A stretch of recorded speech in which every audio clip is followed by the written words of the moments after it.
Amém? Nós vamos nessa manhã, e nas outras que eu estiver aqui, fazer um estudo de um livro da Bíblia. O livro de Jonas.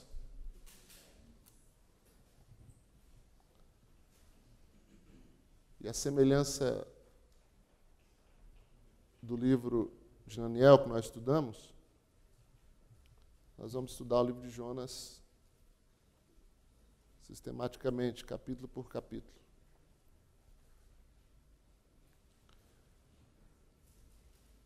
Então você pode abrir Jonas capítulo 1.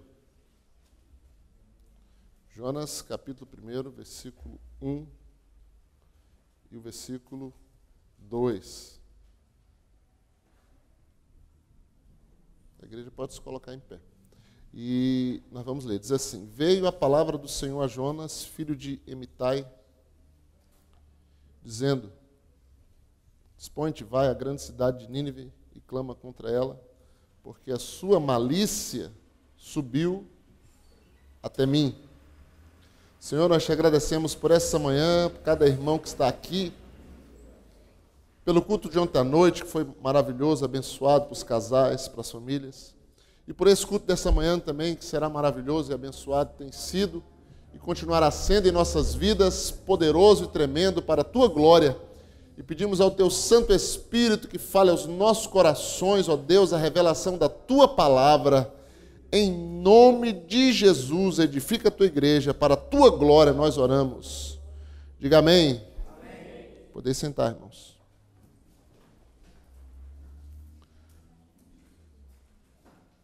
Embora nós lemos 2 versículos, mas nós vamos estudar o capítulo 1 de Jonas. E esse capítulo 1 de Jonas, nós temos Jonas, nós temos a tripulação de um barco, e nós temos situações envolvendo Jonas e envolvendo essa tripulação. E nós vemos nesse capítulo 1, Deus que é soberano sobre todas as coisas. Um Deus que tem o controle sobre todas as coisas, seja ela a mais insignificante ou a mais simples, como um lançar de sorte, que acontece nesse capítulo, como uma coisa grandiosa, como uma tempestade terrível, tenebrosa e ameaçadora, como também ocorre nesse capítulo.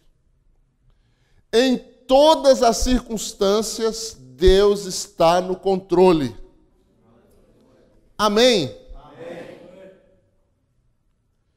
Então, nós conhecedores desse Deus, ou então buscando a conhecer a cada dia, se aproximando dele, nós temos que ter consciência disso. Tudo que ocorre em nossa volta, seja de bom, seja de ruim, Deus está no controle. Não é o inimigo que está no controle, mas é Deus que está no controle. No que se refere a nós, ainda que o inimigo faça alguma coisa, como fez com Jó, ainda assim quem estava no controle era Deus. Porque ele não pôde tocar na vida do servo do Senhor sem primeiro ir lá conversar com o Senhor, com aquele que tem o controle de todas as coisas. Nós não vamos aqui transmitir muita informação, porque embora a informação seja uma coisa boa, uma coisa útil, ela não traz edificação para o nosso espírito, mas apenas conhecimento, é informação.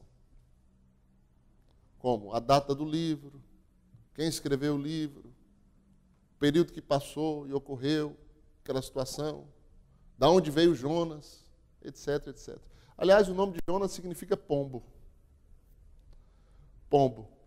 Mas se for pombo-correio, ele não é nem um pombo-correio bom, nem treinado, né? Porque a gente vê que não... É mais um pombo rebelde. O nome do pai dele, esse nome aqui é até difícil de falar, Amitai, é verdadeiro. Então, o nome do pai tem um significado até mais favorável. Jonas, ele é da cidade de Gat-Efer, que é perto de Nazaré, e o seu ministério se deu no período do reinado de Jeroboão. E você vai encontrar isso em 2 Reis, capítulo 14, 25, uma referência a Jonas, coisa impressionante. Você acha que só tem nesse livro? Não, mas você vai lá no livro de Reis e vai encontrar uma referência a Jonas e a uma profecia de Jonas. Uma coisa impressionante e que é de extrema importância nesse primeiro capítulo é a personalidade de Jonas. Eu acho muito importante uma coisa em Jonas aqui, pelo menos para o nosso ensino.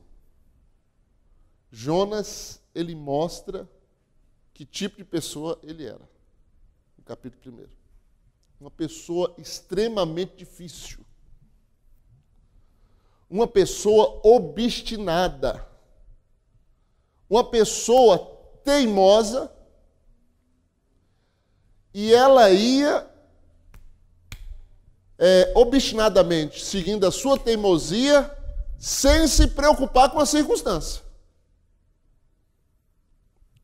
Sem temer as consequências. Extremamente convicto da sua teimosia. Agora, isso é qualificação de profeta? É interessante. Se você for tentar qualificar ele pela parte humana, você reprova ele completamente. E você vai dizer, esse homem nunca deveria ter sido profeta. Você vai dizer como Deus escolheu esse homem. Da mesma maneira que escolheu você. Da mesma maneira que escolheu a mim. Porque a natureza de Jonas é igualzinha à tua. É igualzinha à minha. Deus mostra também nesse primeiro capítulo que ele não anulou a natureza dos seus profetas, dos seus servos, dos seus homens, das suas mulheres. Você, quando se converte a Deus, a tua natureza humana, ela não é alterada. O que ocorre? Você recebe o Espírito Santo. E o Espírito Santo está em você para subjugar, para fazer morrer essa natureza humana. Mas aí, o Espírito Santo vai esperar uma decisão sua. Para quem você vai corresponder. Para que lado essa árvore vai cair?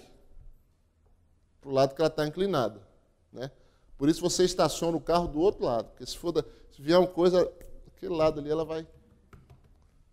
Eu estava com o carro parado, tem muitas árvores lá no nosso prédio, irmão. Rapaz, está tendo muita chuva, e essa árvore pode cair. Eu falei, não, mas ela está inclinada para lá. Se ela cair, ela vai cair para lá. Eu espero, né? Porque é a tendência.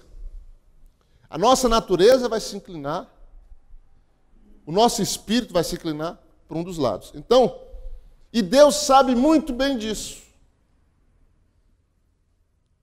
E aí você olha para esse primeiro capítulo de Jonas e você vê o tanto que a natureza do homem é complexa, é complicada. Mas Deus tem sua maneira de lidar.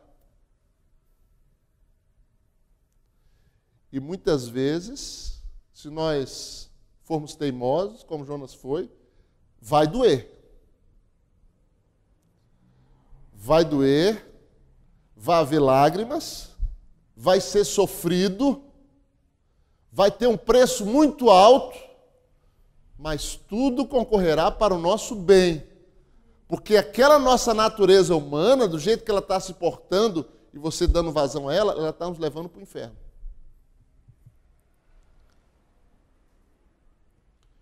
Independente de nós sermos crentes ou não, sermos salvos ou não, a nossa natureza humana, ela vai nos levar para o inferno. Ela não quer saber de obedecer a Deus.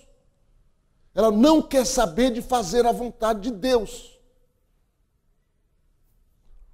Às vezes a gente vem na igreja quase que por obrigação. E quantas pessoas estão tentando agradar a Deus de uma forma obrigada, para ela não sofrer mais, para ela não ir parar no inferno. Então ela vai cumprir a sua obrigação, porque a sua natureza não quer. É uma coisa forçada. Mas esta é a natureza do homem.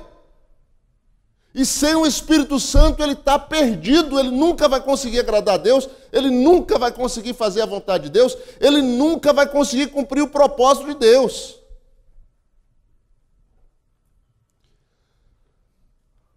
A grande vantagem de Jonas, que não era dele, essa vantagem, mas era uma vantagem que ele tinha, era a vantagem de Deus ter escolhido ele. Essa era a vantagem dele.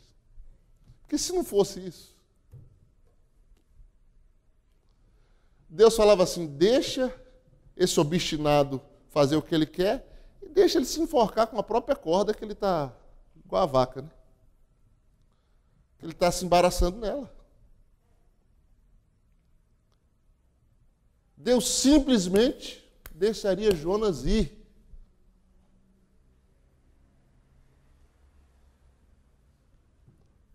O nosso maior trunfo é esse. É Deus ter um plano na nossa vida. O maior trunfo é esse. E é um trunfo de Deus. É Deus ter escolhido pessoas como nós. Pela sua misericórdia, pela sua graça. Então, irmãos, a complexidade da personalidade humana, ela é tão grande que ela dificilmente você consegue achar explicação para certas atitudes. Como é que Deus vira para o profeta dele e fala assim, olha, dispõe-te, levanta e vai até a cidade de Nínive e clama contra ela. A palavra entra aqui, sai aqui, pega a mala dele. Nínive é para cá? Táxi, eu quero ir nessa direção aqui. Aí vai para essa direção. Totalmente contrário. Não satisfeito, chega lá, vê um navio para ir para mar longe. A Bíblia diz que ele estava indo para longe, quanto possível, da vontade de Deus, daquilo que Deus tinha pedido para ele. Aí você fica perguntando, por que esse homem fez isso, meu Deus do céu? Você vai ter explicação? Alguma revolta ele tinha. Talvez com Deus, certamente não, mas com o povo de Nínive. Ele devia pensar, eu ir lá naquela gente? Eu não vou, não. Eu não gosto deles. Eu tenho raiva daquele povo é inimigo do povo de Deus. Aquele povo são grandes pecadores, eles têm mais é que ir para o inferno mesmo. Eles têm mais é que ser destruídos. Eu vou lá. Agora Deus quer me mandar lá. Que ele arrume outro, eu vou para outro lugar. Que ele procure alguém que tenha paciência para encarar aquela gente, porque eu não tenho. Eu vou para outro lugar, eu não vou para lá. Mas Deus queria que Jonas fosse. E agora, quem é que vai vencer? Nessa quebra de braço. Então ele foi fugir da presença de Deus, como se isso fosse possível, né? Como se isso fosse possível. Agora, como eu disse no início, Deus estava no controle de tudo, até da fuga de Jonas, porque Deus sabia que Jonas ia fugir. Ou Deus não sabia que Jonas ia fugir. Deus sabia que Jonas ia fugir. Deus sabia que nessa fuga dele, havia um peixe por aquelas redondezas, que tinha o compartimento certinho para caber Jonas dentro. Deus sabia que tinha homens extremamente religiosos, mas ignorantes e cegos dentro de um barco que precisava ser salvo. E tudo isso estava no trajeto da desobediência de Jonas. Todas essas coisas estavam no trajeto da desobediência. Deus usando a desobediência de Jonas para alcançar outros, para abençoar outras pessoas, para salvar outras pessoas, mostrando que Ele está no controle de tudo. Mostrando que Ele ia fazer além do que Ele tinha dito, além de ir até Nínive e clamar contra, porque Ele queria que Nínive se arrependesse, Ele ia salvar uma embarcação inteira. De pessoas que nem imaginavam o que ia acontecer.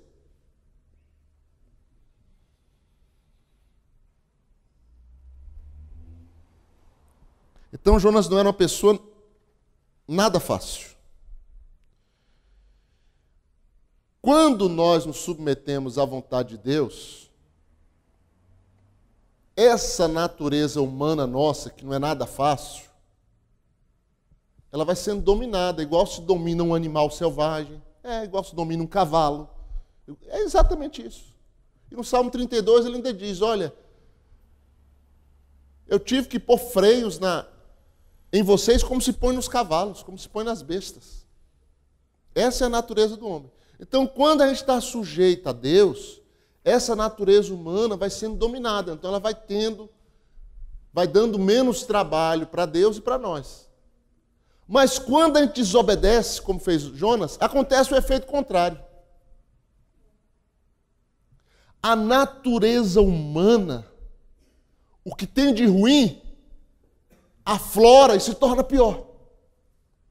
Por isso que Jesus diz, olha, aquele homem que tem demônio, e os demônios saem dele, eles vão por lugares áridos.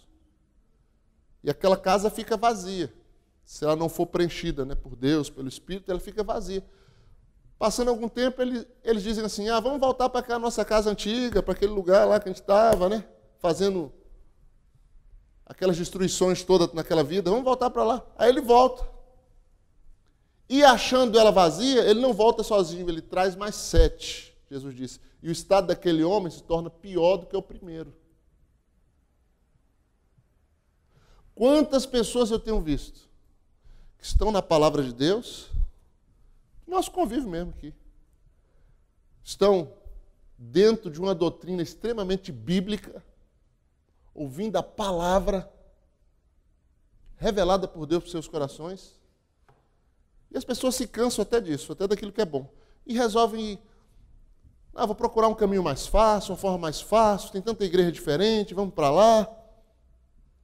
E às vezes vão para determinados ministérios que não têm o mesmo compromisso, ministérios manufaturados, e você vê o declínio que a pessoa tem.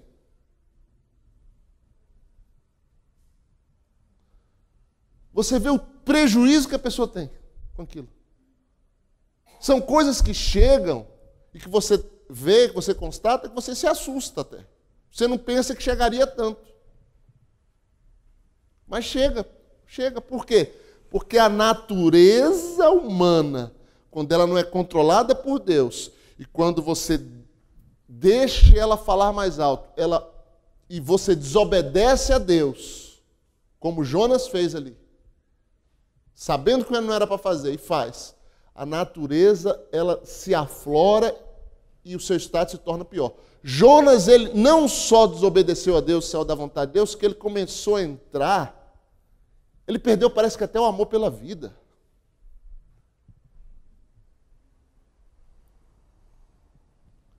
Ele entrou parece que numa depressão, estava entrando num túnel negro de desânimo.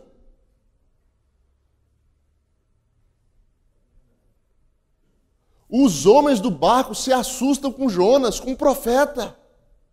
Por que que acontece? Quando ele desobedece, a Bíblia diz, para fugir da presença do Senhor, para Tarsis, que era bem longe. E tendo descido a Jope, achou um navio, ele desceu até Jope, pegou aquele táxi que eu falei, foi até Jope. Em Jope achou um navio que ia para Tarsis, pagou a passagem, embarcou e foi, para ir para bem longe da presença de Deus. Para longe. Onde Deus não me acha. E ele foi. Só piorando, só distanciando e só afundando a sua situação. Aí Deus, o Senhor, lançou sobre o mar um forte vento e uma grande tempestade. Deus trouxe aquela grande tempestade. Ela é consequência das ações de Jonas, mas Deus trouxe para tratar aquela natureza difícil de Jonas.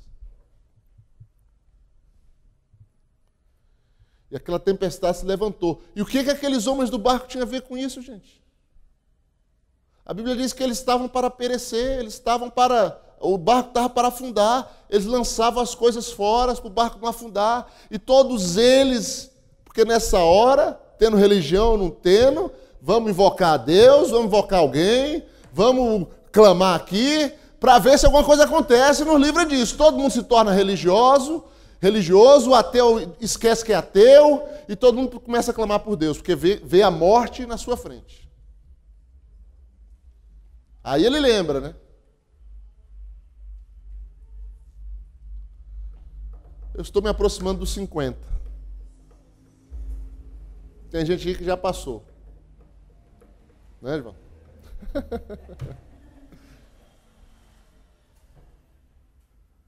Passou dos 60. Mas, quando você vai chegando a determinada idade, você começa a pensar, meu tempo está acabando. Quando você está com 20, com 30, até que você não pensa nisso, não. Você nem pensa, como se o novo não morresse, né? Você fica ali, tem muito tempo.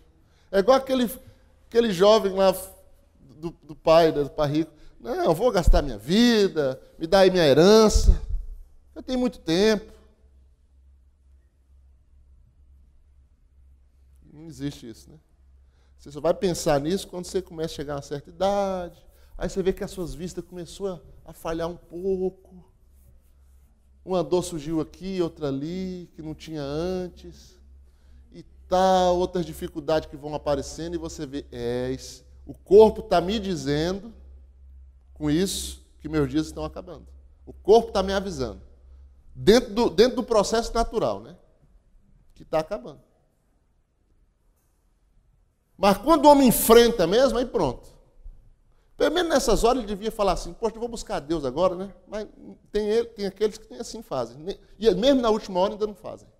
Então, quando enfrenta como eles estão aqui, começa a clamar um para o outro. Mas Jonas estava lá dormindo profundamente. Mas como é que pode? Como é que você explica uma coisa dessa, gente? O povo com medo de morrer, o barco se acabando, a tempestade terrível, e o homem conseguir dormir profundo. Como é que você explica isso?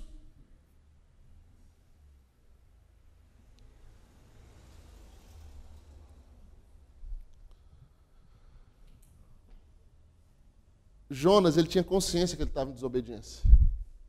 E quando o servo de Deus está em desobediência, ele fica angustiado. E ele começa a sofrer com aquilo. Só que Jonas, ele teve um efeito na sua personalidade que me parece mais com o início de uma depressão, de uma profunda tristeza e de um desânimo pela vida. E quando a pessoa entra num estágio desse, parece que o sono é a melhor saída que tem, né? Parece que o sono é uma forma de fugir da realidade. A minha realidade está totalmente errada, eu não quero viver isso aqui, eu não aceito essa realidade, minha vida perdeu todo o sentido, então eu vou dormir, porque dormindo eu saio dessa realidade, eu entro numa outra, talvez seja melhor. Pessoa em depressão, pessoa que dorme demais, e só quer ficar na cama, só quer ficar dormindo. Parece que o sono, ele se torna uma fuga para ela.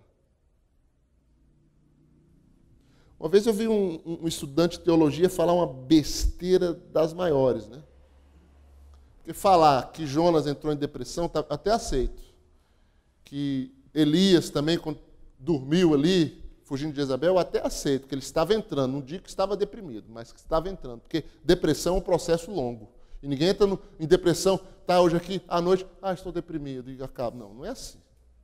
É um processo que dura até anos, até a pessoa entrar. Ela vai definhando. Então, poderia até estar entrando. Mas ele disse que Jesus, lá no Getsemane, estava em depressão. Gente, mas que absurdo, gente. Primeiro que quem estava dormindo eram os discípulos, não era ele.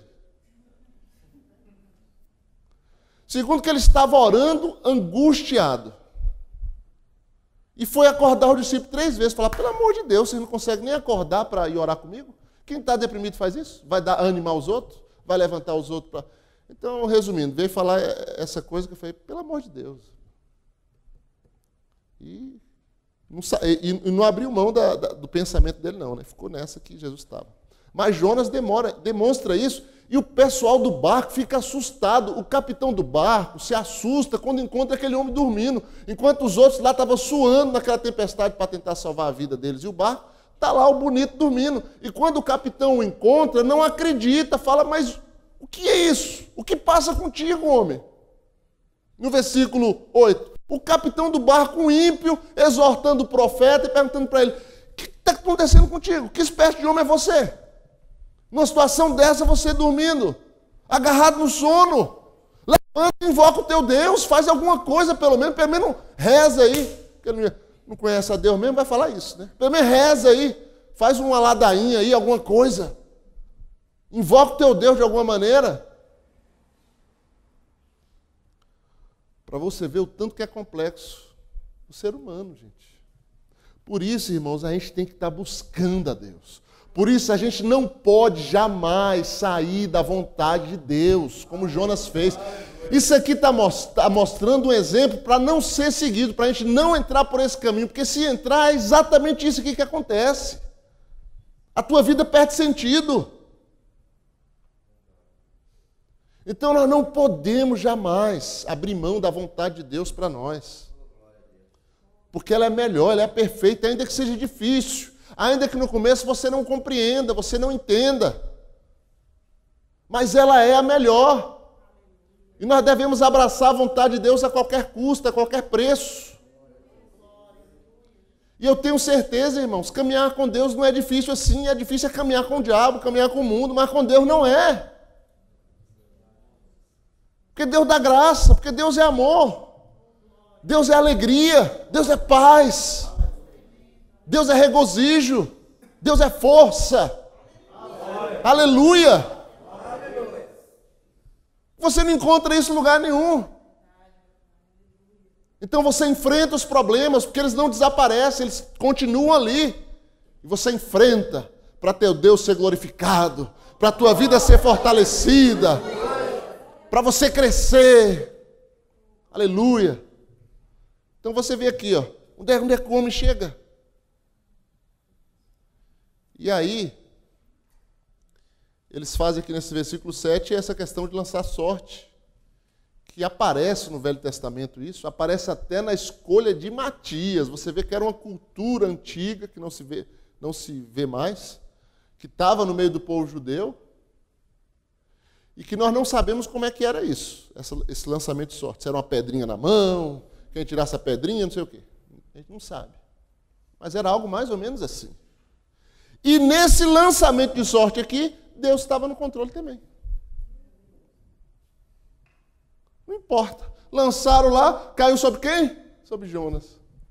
Vamos lançar aqui para saber, porque tem que ter uma razão, gente, tem que ter uma razão para as coisas estarem acontecendo. Nada é por acaso.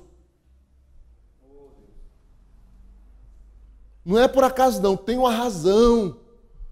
Para existir fome no mundo, para existir AIDS no mundo, para existir violência no mundo, para existir mortes no mundo. Tem uma razão. A principal delas é o pecado. A principal, aqui você vai ver a desobediência. Existe uma razão para tudo aquilo que está acontecendo. Existe uma razão para as coisas ruins acontecerem sobre a nossa vida. E aí nós devemos olhar para nós e falar: Deus, tem misericórdia, me perdoa onde eu falhei, onde eu errei.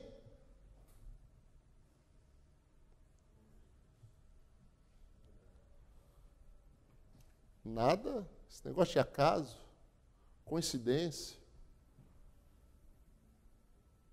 Eu não dou sorte, não. Tem uma história, tem um processo, tem uma semente plantada. Tem um erro, tem uma falha, tem alguma coisa, tem uma história. E havia uma história. Por que isso aconteceu? Qual a razão disso? Uma tempestade, tudo bem, mas essa de uma hora para outra, desse jeito, tem que ter uma razão. Lançou a sorte caiu sobre Jonas. Aí Deus, no controle até disso. E aí eles perguntam: que ocupação é a tua? De onde vens? Qual é a tua terra? E que povo é o teu? Porque tu tem que ser um camarada muito importante para tudo isso estar acontecendo. Rapaz, ou então tu fez algo grave demais para isso estar acontecendo. Aí ele declara. Versículo 9, ele respondeu: sou hebreu e temo ao Senhor, o Deus do céu, que fez o mar e a terra. Então os homens ficaram possuídos de grande temor e lhe disseram: que é isso que fizestes? Pois sabiam os homens que ele fugia da presença do Senhor, porque ele havia declarado. E aí os homens perguntaram: que te faremos para que o mar se acalme? Porque o mar se ia tornando cada vez mais intempestuoso. Qual a resposta de Jonas? Tomai-me e lançai-me ao mar, e o mar se aquietará.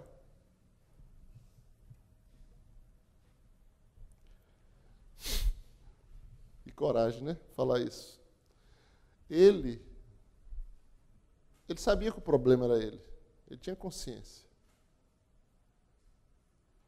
É tão bom quando a gente tem a consciência. O problema disso aí, quando Deus revela, Deus sabe, você está consciente. Eu desobedeci, eu falhei. Não adianta, gente. Tem pessoas que são enganadas e vão continuar sendo enganadas a vida inteira porque elas querem ser enganadas. Vem aqui, receba oração, resolve o seu problema. Vem aqui e fala. Pode até resolver, mas tem problema que não vai resolver, porque o problema é a própria pessoa.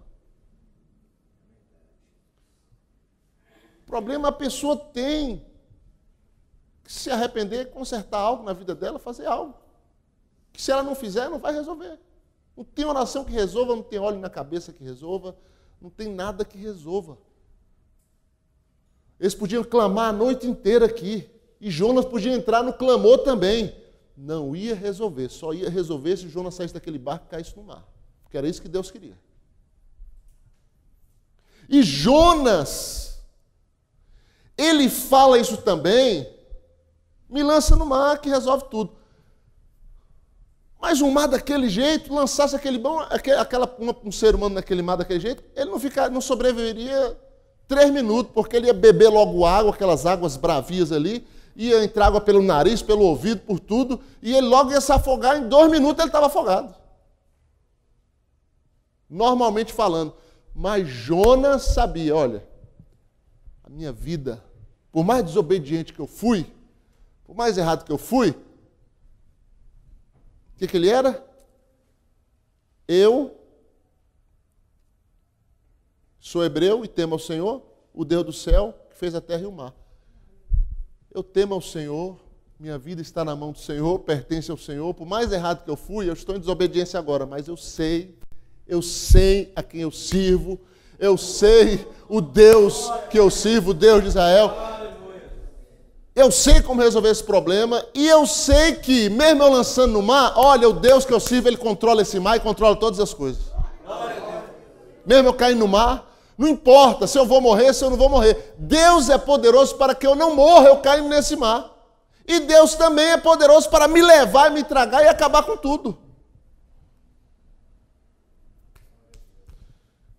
Uma coisa ele mostra aqui: sinceridade, convicção. Aí ele mostra o lado espiritual de profeta dele.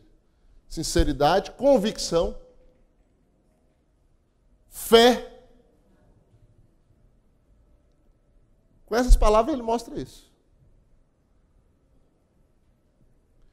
E aí os homens, de imediato, por eles ser pessoas boas, religiosas, aqueles homens eram pessoas boas. Quantas pessoas boas, enganadas, cegas, carregando ídolo na cabeça, se dobrando perante ídolo, acendendo vela. Eles aqui invocando vários deuses. Aí um invoca São Francisco, invoca São Sebastião e não sei mais quem.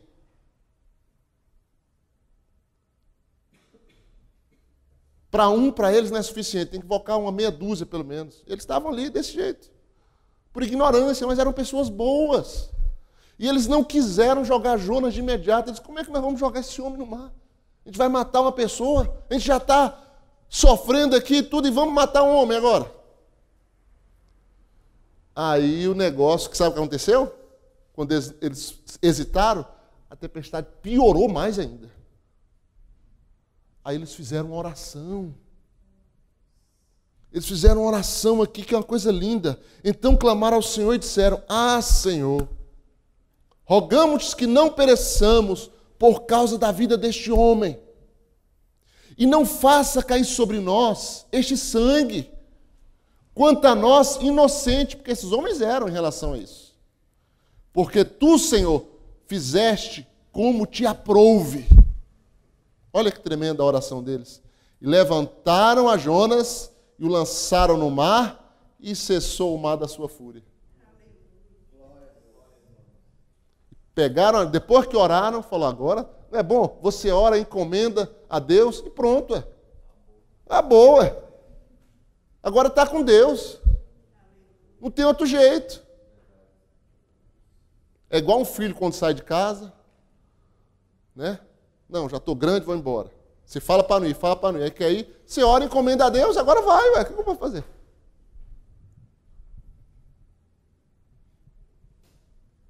Orou, encomendou, jogou. Quando jogou, o mar cessou na mesma hora, se acalmou, tudo ficou. Gente, sabe o que aconteceu? Todos aqueles homens do barco se converteram, irmãos. Olha que obra maravilhosa que Deus fez. E Jonas, ó, um rebelde, um irresponsável, podemos dizer assim, naquele momento. E Deus trabalhando para salvar aqueles homens e salvou aquele barco. Olha só que maravilha aqui, ó. Versículo 15. E levantaram a Jonas e lançaram no mar. 16. Temeram, pois, estes homens em extremo ao Senhor. E ofereceram sacrifícios ao Senhor. E fizeram votos. Aleluia. Eles temeram em extremo. Aí eles consagraram as suas vidas. Eles fizeram votos: Senhor, nós vamos te servir. Esse Deus de Jonas, nós estaremos contigo, Senhor. Tu és tremendo, nós te conhecemos nesse dia. Foi uma experiência tremenda e sobrenatural para aqueles homens, irmãos. Foi uma coisa maravilhosa. Na desobediência de um profeta. Aí você vê esse capítulo 1. Deus estava ou não estava no controle de tudo? Estava no controle de tudo. Não adianta tomar chá, quem quer que seja. Não, eu vou desobedecer, eu vou fazer isso. Se Deus tem um plano na tua vida, não adianta. Ele vai te encontrar onde você estiver. Ele vai te buscar lá no fundo do poço, lá no meio dos porcos, comendo lavagem, mas Ele vai te arrancar de lá e vai trazer para onde Ele quer, para a sua presença. Por quê? Porque Ele te ama e Ele não quer que você pereça. Ele não queria que Jonas perecesse. Agora, se Deus não tem um plano, se não é escolhido, vou embora. Deus, sabe o que Deus fala? O que você tem que fazer, faz logo, vai logo. Não foi o que o filho da perdição ouviu de Jesus? O que você tem que fazer, vai, faz depressa, vai, pode ir. Deus não vai se dá o trabalho por aquele que não é dele. Ele não vai se dar o trabalho. Mas por aquele que é dele, meu irmão, levanta tempestade, converte marinheiros do barco, manda o grande peixe para lá para tragar Jonas, mas Deus não deixa que pereça. Deus trabalha onde tem que trabalhar na personalidade do seu homem para trazê-lo para a sua presença e para fazer dele o seu instrumento. A gente encerra esse primeiro estudo aqui. Né? Jonas é lançado ao mar, deparou o Senhor um grande peixe para que tragasse a Jonas, e esteve Jonas 3 dias e 3 noites no ventre do peixe. A gente vai continuar no próximo encontro nosso aqui, nessa questão do ventre do peixe, que é o capítulo 2.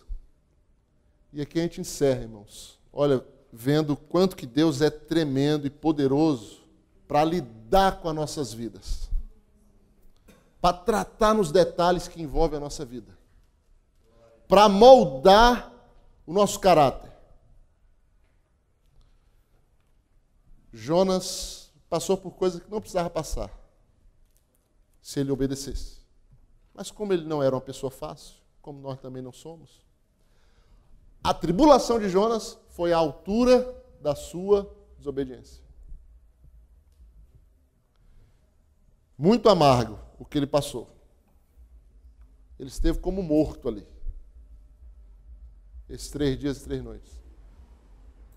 Mas ele sai ali como ressuscitado dentre os mortos, como novo homem, como homem transformado e convicto de que ele tinha que fazer a vontade de Deus. Amém? Vamos ficar em pé, vamos orar? Eu não sei o que passa contigo, a razão de você estar aqui nessa manhã, Deus sabe. Claro que nós viemos aqui foi para adorar o Senhor, mas às vezes há coisas guardadas no teu coração que Deus conhece. Então coloca diante de Deus agora a tua vida e vamos orar em nome de Jesus.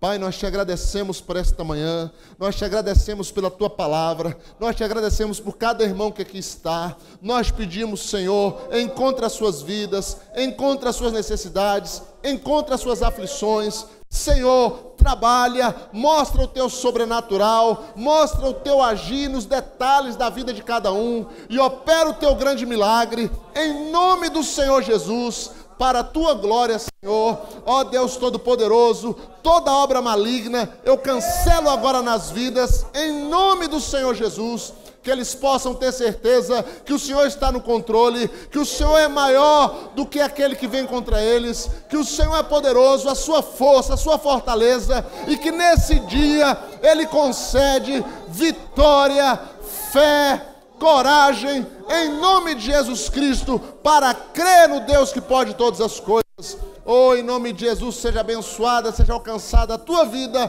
para a glória do nome do Senhor, em nome de Jesus. Amém. Poder sentar, irmãos. Glória a Deus.